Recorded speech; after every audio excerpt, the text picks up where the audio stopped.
Minister Narayana గారు కూడా చెప్పారు 2.5 సంవత్సరంలోనే అమరావతిని నిర్మిస్తాము, ప్రభుత్వ భవనాలన్నీ మేము నిర్మిస్తామని చెప్పి కూడా అన్నారు. అంటే ఒకసారి మనం 2014 నుంచి 2019లో అంటే అమరావతిలో ఒక్కసారిగా రేట్లు అయితే విపరీతంగా పెరిగిపోయాయి. అంటే అంతకుముందు మనకు ఉమ్మడి రాష్ట్రం, అప్పుడు చంద్రబాబు నాయుడు గారు అనౌన్స్ చేయటం, సో ఒకసారిగా రేట్లు ఎగబడి అక్కడ కొనేసారు జనం. దాదాపు ఎకరం వచ్చేసి ఆ రోజుల్లో 4 కోట్లు, 5 కోట్లు, 6 కోట్ల వరకు వెళ్ళింది. తర్వాత 2019 నుంచి 2024 మధ్య ఏం జరిగిందో మనం చూసాం. అక్కడ కొన్నోళ్ళ పరిస్థితి ఏంటి, ఏం జరిగింది అనేది కూడా. కానీ ఇప్పుడు ఇన్వెస్ట్ చేయాలనుకునే వాళ్ళు కొంత ఆలోచన దూరంలో పడ్డారు. పరిస్థితులు రేపు ఎలా ఉంటాయో అని చెప్పి ఒక డౌట్తో ఉన్నారు. సో అసలు నిర్భయంగా ఇప్పుడున్న గవర్నమెంట్ చూసి అయినా సరే అక్కడ ఇన్వెస్ట్ చేయొచ్చా అంటే మీరు ఏం చెప్తారు? ఎప్పుడు కూడానండి real estate market fear, greed మీదే ఉంటుందండి. భయము, ఆశ, అత్యాశ అనగానే ఆశ, ఈ రెండింటి మీదనే ఈ రెండు బ్యాలెన్స్ అయినప్పుడు, ఈ ఫియరు గ్రీడు బ్యాలెన్స్ అయినప్పుడేమో రేట్లు కరెక్ట్గా ఉంటాయి. ఇప్పుడు బాగా ఫియర్లో ఉన్నారనుకోండి, భయంలో ఉన్నారనుకోండి, అవసరాలు ఉన్నాయి అనుకోండి, అమ్మేస్తారు. అలాగే గ్రీడు అంటే ఆశ, వాళ్ళు పెట్టుకున్న ఆశ గనక కొంచెం ఇటు అటు అవుతుంది అనుకోండి, అప్పుడు ఒత్తిడిలో అమ్మేస్తారు. షేర్ మార్కెట్కి రియల్ ఎస్టేట్ మార్కెట్కి తేడా లేకుండా చేసేశారు అత్యాశపరులైన కొంతమంది వ్యాపారస్తులు. ఒక కృత్రిమమైన మార్కెట్ని సృష్టించారు. ఈసారి అలాంటి తప్పు పని జరగకూడదని నేను కోరుకుంటున్నా. కాకపోతే ఇంకొకటి ఏంటి అంటే, ఇప్పుడు అక్కడ జరగబోయేది ఏంటంటే, నాకున్న 25 ఏళ్ళు 27 ఏళ్ళ అనుభవంలో ఇప్పుడు అక్కడ పెట్టుబడి పెట్టి 5 సంవత్సరాల నుంచి 6 సంవత్సరాల నుంచి వెయిట్ చేస్తున్న వాళ్ళు ఉన్నారు. ఈ వెయిట్ చేస్తూ ఉన్న వాళ్ళు కొంతమంది ఒత్తిళ్ళు అమ్మేసుకున్న వాళ్ళు కూడా ఉన్నారు. అంటే పిల్లల చదువులో, లేకపోతే అనారోగ్యాలు, లేకపోతే పెళ్ళిళ్ళు, ఇలాంటి కారణాలతో అమ్మేసుకున్న వాళ్ళు అమ్మేసుకున్నారు. ఇప్పుడు కూడా అలాంటి అవసరాలు ఉన్నవాళ్ళు ఎవరైనా అమ్ముకోవచ్చు, అమ్ముతారు. మార్కెట్లో అలాంటివి దొరుకుతాయి. అలాంటివి దొరికినప్పుడు మటుకు ఆలోచించకుండా కొనొచ్చు. ఈరోజు అమరావతి మార్కెట్లో ఇన్వెస్ట్ చేయాల్సిన రోజు ఇది ఇప్పుడు అమ్మే మార్కెట్ కాదు,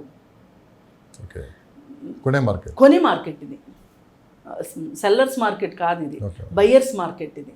మీరు కొనండి, కానీ మీరు మళ్ళా 3 ఏళ్ల నుంచి 5 ఏళ్ల పాటు వెయిట్ చేయాలి. వెయిట్ చేయగలిగిన శక్తి ఉన్న వాళ్ళు కొనండి. అంతేగాని ఈవేళ కొంటే రేపొద్దునకి అయిపోతుంది, రేపొద్దున కొనేస్తే ఎల్లుండికి అయిపోద్ది అని ఇంట్రెస్ట్లకు తీసుకొచ్చి, లేదంటే ఇంకెక్కడన్నా స్థిరమైన ఆస్తులు ఉంటే అవి అమ్మి కొనే మార్కెట్ కాదు. ఈరోజు మీ దగ్గర డబ్బు ఉంటే కనుక 5 సంవత్సరాలు వెయిట్ చేయగలిగితే ఇంకెక్కడన్నా ఆస్తి ఉన్నా కానీ అమ్మేసైనా కొనుక్కోవచ్చు. ఇప్పుడు తక్కువ రేట్లు దొరుకుతాయి. ఇప్పుడు ఈ పని వేగాన్ని బట్టి, అక్కడ జరిగే వేగాన్ని బట్టి రేట్లు కూడా అలాగే పెరుగుతూ ఉంటాయి. అందుకని ఇవాళ కొనాల్సిన మార్కెట్ అమరావతి.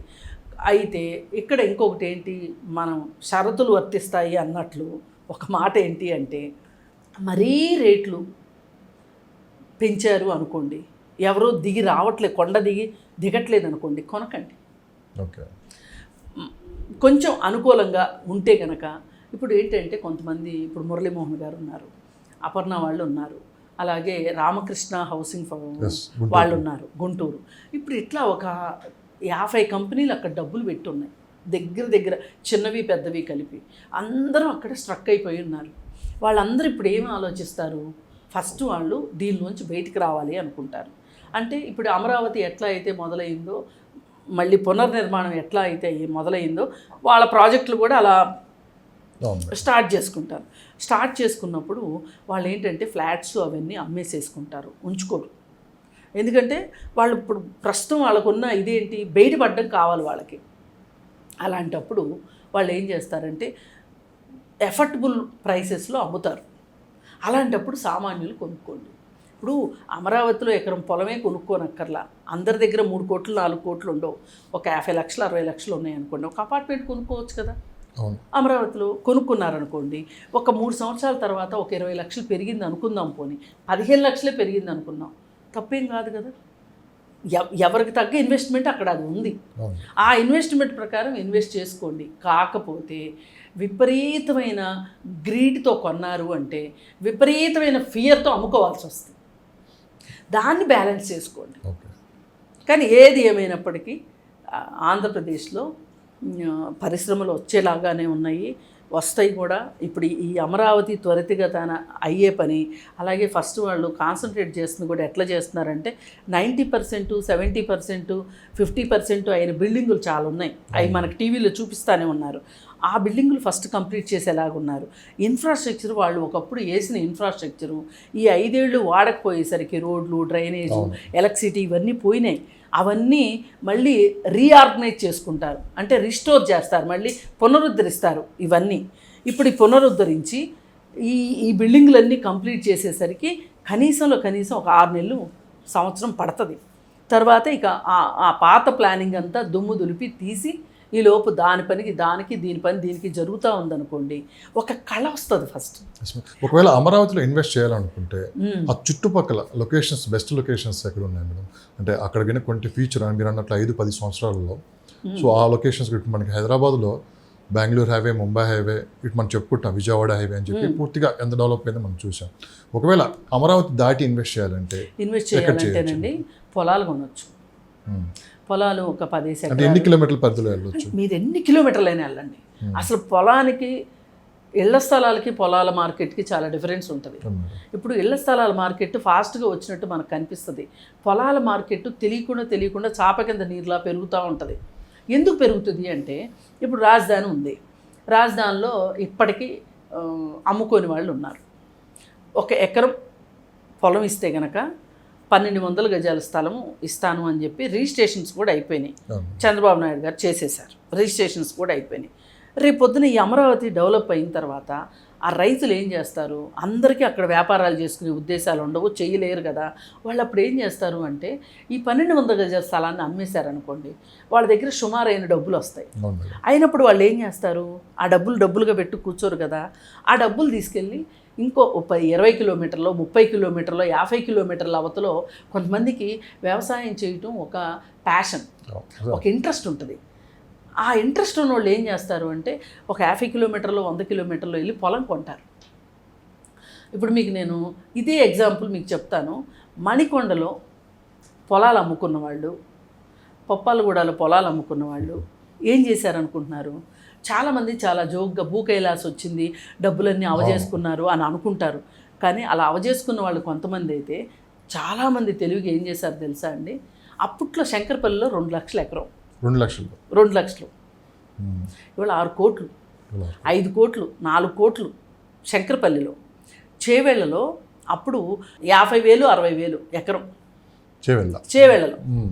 ఇది మణికొండలో 5 లక్షలకి, 6 లక్షలకి ఎకరం ఉన్న రోజుల్లో అక్కడ 50,000 ఎకరం. అయితే ఏం చేశారు? ఇక్కడ పొలం అమ్ముకున్న వాళ్ళు అప్పుడు ఏదన్నా బాగా ఎమర్జెన్సీగా పెళ్ళిళ్ళు ఇట్లాంటివి ఏమన్నా చేయగా అటు చేవేళ్లలో వెళ్ళి పొలం కొన్నారు.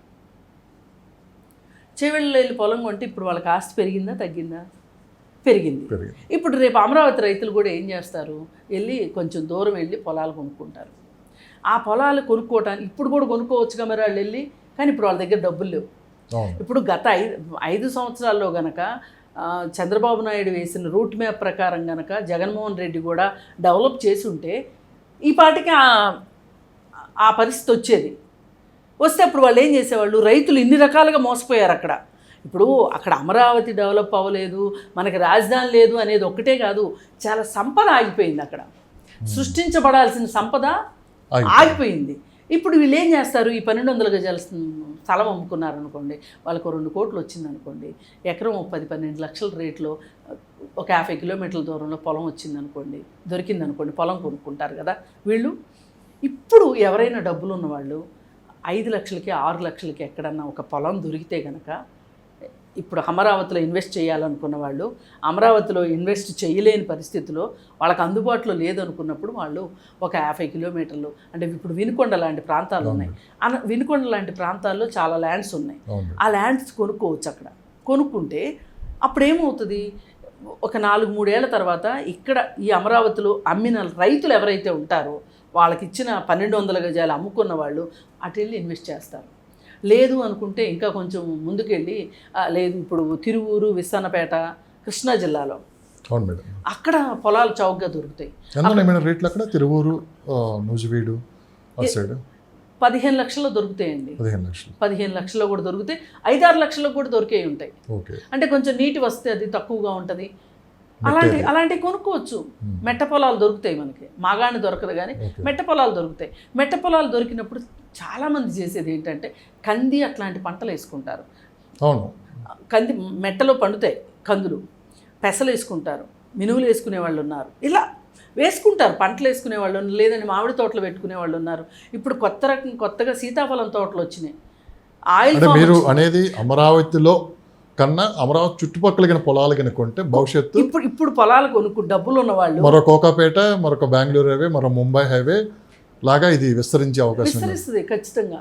సో ఇప్పుడు అమరావతిలో ఇళ్ల స్థలం దొరకలేదు అనుకోండి, ఎవరికైనా అందరికీ దొరకాలని లేదు కదా, దొరకలేదు అనుకోండి, అప్పుడు వాళ్ళు ఏం చేస్తారు?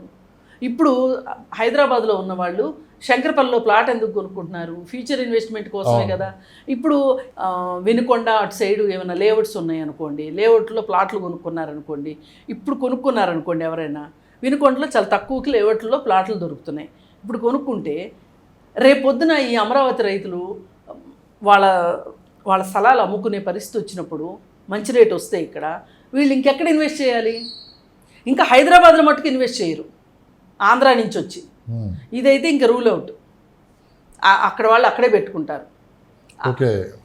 హైదరాబాద్ రారు వాళ్ళు, ఎందుకంటే వాళ్ళు ఒకప్పుడు రాజకీయ నాయకులు చేసిన తప్ప, వ్యాపారవేత్తలు చేసిన తప్ప తెలియదు, కానీ ఆంధ్రా నుంచి వచ్చిన వ్యాపారవేత్తలు, సినిమా వాళ్ళు, వీళ్ళందరూ కలిసి హైదరాబాద్ని ఈ విధంగా డెవలప్ చేసిన తర్వాత, రాష్ట్రం విడిపోయిన తర్వాత మరి ఖాళీ చేతులతో వెళ్ళిపోవాల్సి వచ్చింది కదా, ఇక్కడ వదిలేసేసి. మరి మళ్ళీ ఇంకొకసారి అలాంటి పరిస్థితి వస్తే ఎట్లా? అందుకని చెప్పి నేనైతే అనుకోను.